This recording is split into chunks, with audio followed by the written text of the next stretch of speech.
جی السلام علیکم، میں ہوں اویس سلیم، اور آپ نے اگر ابھی تک اس چینل کو سبسکرائب نہیں کیا تو کر لیجئے تاکہ گفتگو آئندہ بھی آپ تک پہنچتی رہے۔ آج میں تھوڑی سی بات کرنا چاہتا ہوں، یہ جو پیکا کے نام سے سائبر قوانین متعارف کرائے ہیں پی ٹی آئی حکومت نے، بلکہ ایک طرح سے یہ کہنا چاہیے کہ اس کا پہلا مسودہ تو منظور ہو گیا تھا مسلم لیگ نون کے دور میں۔ باقاعدہ کریڈٹ ان کو جاتا ہے اس قسم کے جو اتھارٹیرین قوانین ہیں وہ انٹروڈیوس کرانے کا، اور اب اس میں مزید ترامیم کی ہیں پی ٹی آئی نے، اور اس کو اپنے حق میں استعمال کرنے کی کوشش کی ہے۔ اس پر شور مچا ہوا ہے اور بڑا صحیح مچا ہوا ہے۔ میں آپ کے سامنے یہ جو کیس ہے وہ رکھوں گا کہ کیوں یہ جو قوانین ہیں یہ آزادی اظہار رائے یا میڈیا کی آزادی کے لیے زہر قاتل ثابت ہوں گے، اور میں یہ بھی بات کروں گا کہ اس کی ضرورت کیوں پیش آتی ہے ہمارے ملک میں بار بار، اور تھوڑی سی تاریخ بھی آپ کے سامنے رکھوں گا کہ ایسی کوششیں کب کب کی جاتی رہی ہیں اور ان کا نتیجہ کیا نکلا۔ سب سے پہلے تو اس قانون کے بارے میں بات کر لیتے ہیں۔ ایک تو ہمارے یہاں جو مسئلہ ہے وہ یہ ہے کہ ہر حکومت اور ہر سیاسی جماعت جب حکومت میں آ جاتی ہے تو اس کو پھر جو آزادی اظہار ہے وہ بہت برا لگنا شروع ہو جاتا ہے، اور جب وہ اپوزیشن میں جاتی ہے تو پھر اس کو یاد ستانے لگتی ہے کہ نہیں نہیں یہ تو بہت ضروری ہے اور میڈیا کو انڈیپینڈنٹ ہونا چاہیے اور آوازوں پر یا سوال اٹھانے پر قدر نہیں لگنی چاہیے۔ سو جب یہ پاناما کیس آیا اور بڑی تنقید ہو رہی تھی اس وقت نواز شریف صاحب پہ، اور پی ٹی آئی بہت ایفیکٹولی استعمال کر رہی تھی سوشل میڈیا کو ایک نیریٹو بنانے کے لیے پی ایم ایل این کی حکومت کے خلاف، تو اس وقت ان کو یہ خیال آیا کہ ہمیں اس کو کنٹرول کرنے کے لیے کوئی قانون بنانا چاہیے، اور پیکا کے نام سے وہ قانون اس وقت انٹروڈیوس کرا دیا گیا، پریونشن آف الیکٹرانک کرائمز۔ یعنی آپ جو ہیں وہ سزائیں دے سکتے ہیں، آپ مقدمہ چلا سکتے ہیں اگر آپ یہ سمجھے کہ کوئی خبر غلط ہے یا اس خبر کے ذریعے آپ کی شہرت کو داغدار کرنے کی کوشش کی گئی ہے۔ اب جب اچھا مزے کی بات یہ بھی ہے کہ اس وقت عمران خان صاحب اس کے حق میں بڑی تقریریں کیا کرتے تھے، اور اگر آپ نے وہ نہیں دیکھی تو میں آپ کو ایک کلپ دکھاتا ہوں جس میں وہ اس وقت یہ کہہ رہے ہیں کہ کہ یہ کس طرح سے ایک برا قانون ہے اور اس کو کیوں اس کی مخالفت کی جانی چاہیے۔ تو سنیے۔ سوشل میڈیا کو کوئی نہیں اب روک سکتا، اس نے دنیا بدل دی ہے۔ عرب سپرنگ جو ہوئی تھی وہ سوشل میڈیا کی وجہ سے ہوئی تھی۔ ٹرمپ جو جیتا ہے وہ مین سٹریم میڈیا اس کے خلاف تھا، سوشل میڈیا پہ جیتا ہے۔ بریکسٹ برطانیہ میں سوشل میڈیا سے ہوا ہے، اس کو کوئی کنٹرول نہیں کر سکتا۔ فوج کے آڑ لے کے آزادی رائے، فریڈم آف ایکسپریشن کا منہ بند کریں گے اپنی گورنمنٹ کو تنقید سے بچانے کے لیے۔ سوشل میڈیا جو بھی اس کو اب بند کرنے کی کوشش کر رہا ہے سوشل میڈیا کا منہ، اس کو سمجھ نہیں ہے سوشل میڈیا ہے کیا۔ یہ بڑے فیشسٹ ٹیکٹکس ہے، یہ کبھی بھی آپ میڈیا کا منہ اس طرح بند نہیں کر سکتے، اور سوشل میڈیا میں اس کا اور بیک لیش آئے گا۔ یہ جو کر رہے ہیں اس کا زیادہ بیک لیش آئے گا۔ جی آپ نے سنا عمران خان صاحب کس طرح مذمت کر رہے ہیں نواز شریف کے بنائے ہوئے قانون کی، اور اب جب وہ خود حکومت میں آ گئے ہیں تو انہیں اپنی وہ ساری باتیں بھول گئی ہیں۔ بلکہ اسکرین پر آپ یہ بھی دیکھ سکتے ہیں کہ کس طرح اس وقت عارف علوی صاحب نے، شیریں مزاری نے ٹویٹ کر کے اس قانون کے خلاف جو ہے وہ اپنا موقف رکھا تھا لوگوں کے سامنے۔ اب جب وہ خود حکومت میں آ گئے ہیں تو انہوں نے نہ صرف اس قانون کو برقرار رکھا ہے بلکہ اس کو مزید سخت بنا دیا ہے۔ یعنی اب آپ اگر تنقید کریں گے، اور تنقید جو ہے اس کا بڑا انہوں نے ایک لوز وہ رکھا ہے انٹرپریٹیشن، کہ اداروں پر تنقید نہیں ہو سکتی، افواج پر نہیں ہو سکتی، جوڈیشری پر نہیں ہو سکتی، اور ظاہر حکومت پر تو ہو ہی نہیں سکتی۔ تو آپ کو بغیر وارنٹ گرفتاری کے گھر سے گرفتار بھی کیا جا سکتا ہے، آپ کو جو ہے وہ ضمانت بھی نہیں ملے گی، اور قید کا دورانیہ جو ہے وہ بھی 5 سال تک بڑھا دیا گیا ہے۔ سوال اب یہ ہے کہ آزادی اظہار رائے بنیادی حقوق میں شامل ہے پاکستان کے آئین کے مطابق، تو جب آپ اس پر پابندی لگاتے ہیں تو آپ بنیادی طور پر ان انسانی حقوق پر پابندی لگا رہے ہیں جن کی گارنٹی آپ کے قانون نے اور آئین نے آپ کو بطور شہری فراہم کی ہے۔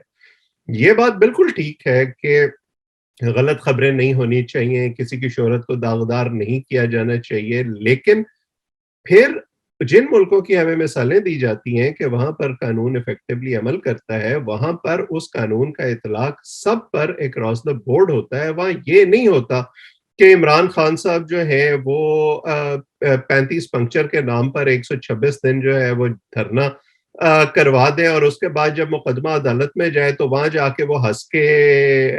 جو ہے وہ یہ کہہ دیں ایک انٹرویو کے دوران کہ جی وہ تو مجھے کسی نے بتایا تھا تو میں نے وہ بات کر دی، یہ تو ایک سیاسی بات تھی، مجھے تو میرے پاس تو اس کا کوئی ثبوت نہیں تھا۔ وہاں پر یہ بھی نہیں ہوتا کہ جو عارف الوی صاحب ہیں وہ خود تو کراچی کے اندر شہر بند کرواتے رہے اور طرح طرح کے الزامات لگاتے رہے اپنے سیاسی مقاصد کے لیے، لیکن جب کوئی اور یہ کرنے کی کوشش کرے تو طرح طرح کے آرڈیننسز کے ذریعے ان آوازوں کو بند کرنے کی کوشش کرے۔ وہاں پر یہ بھی نہیں ہوتا کہ جو ہمارے موجودہ وزیر اطلاعات ہیں فواد چودھری صاحب، جب وہ خود پی ٹی آئی میں نہیں تھے تو وہ بنی گالا کو منشیات فروشوں کی آماجگاہ کہتے رہے، پی ٹی آئی کے لوگوں کے بارے میں کس کس طرح کی مغلظات وہ اس وقت ادا کرتے تھے مین سٹریم میڈیا پر بھی اور اپنے ٹویٹر کے ذریعے بھی، اور ان میں سے بہت ساری چیزیں موجود ہیں ابھی اپنی جگہ پر، انہوں نے ڈیلیٹ نہیں کی ہیں۔ لیکن جب آپ خود حکومت میں آ جائیں، بلکہ 1 سال پہلے ہی فواد چودھری صاحب کا یہ خیال تھا، جو آپ کو میں یہ اسکرین شاٹ دکھا بھی رہا ہوں کہ بالکل پابندی نہیں ہونی چاہیے آزادی اظہار رائے پر، لیکن اب جب حکم آیا ہے تو وہ بھی اس کے حق میں تعویلیں گھڑ رہے ہیں۔ سو عزت اگر مقدم ہے تو وہ پھر سب کی عزت مقدم ہے۔ پھر عمران خان صاحب بھی کسی کو ڈیزل نہیں کہہ سکتے، کسی کی شلواریں گیلی ہونے کا تانا نہیں دے سکتے، کسی کو بغیر ثبوت کے چور ڈاکو نہیں کہہ سکتے۔ ان کے سوشل میڈیا ٹیم جو ہے وہ بھی ان کی جو ایما ہے حکومت کی یا وزیر اعظم کی، اس پر مغلظات سے بھرپور ٹرینڈز نہیں چلا سکتے صحافیوں کے خلاف۔ یہ نہیں ہو سکتا کہ آپ کے جو مخالف ہیں وہ تو سارے والنٹیرلی ٹھیک ہو جائیں، لیکن آپ وہ ساری حرکتیں کرتے رہیں جو آپ کر کر کے یہاں تک پہنچے ہیں۔ اگر آپ یہ کرنے کی کوشش کریں گے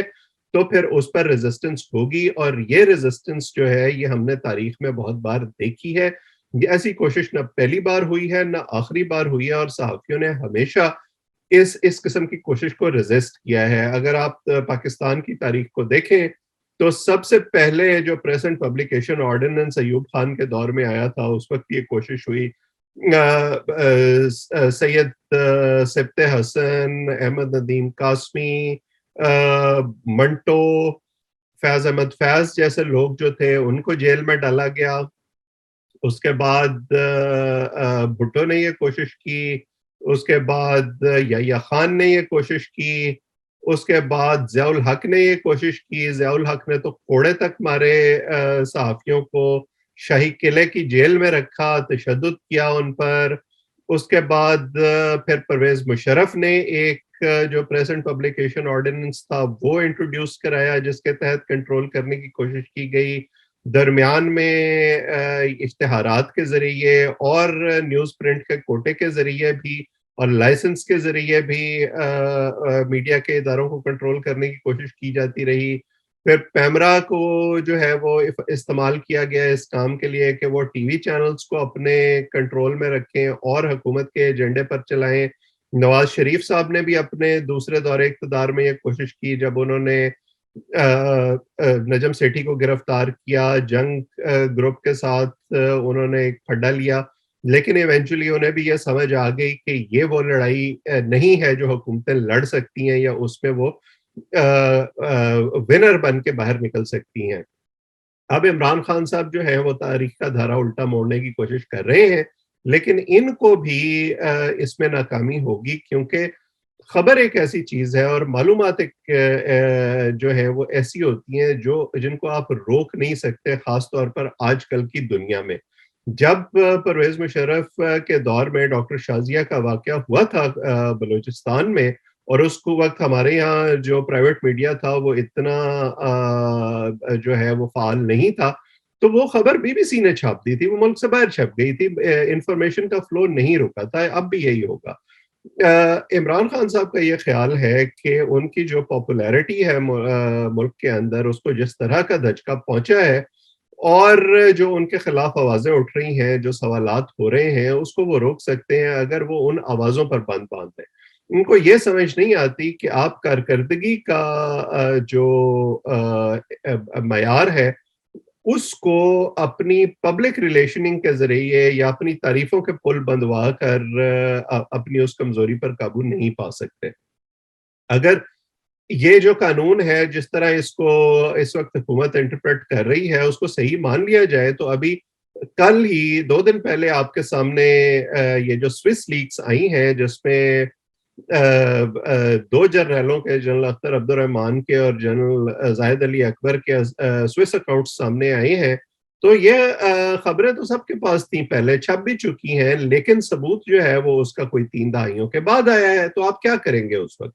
جب عمران خان صاحب نے یہ ٹویٹ کیا تھا کہ میری شادی کی خبریں بہت ایگزیجریٹڈ ہیں، اور جب وہ ڈینائی کر رہے تھے کہ نہیں نہیں میری ریحام خان سے طلاق نہیں ہوئی، یہ سارا کچھ تو ہو چکا تھا، تو خبریں تو پہلے چھپ گئی تھی، تو کیا اس بنیاد پر آپ لوگوں کو جیل میں ڈال دیں گے؟ جب سکینڈل حکومتوں کے سامنے آتے ہیں تو وہ سکینڈل ایونچولی عدالتوں میں جاتے ہیں یا تحقیقات ہوتی ہیں اور ان کے صحیح یا غلط ہونے کا فیصلہ ہوتا ہے، اور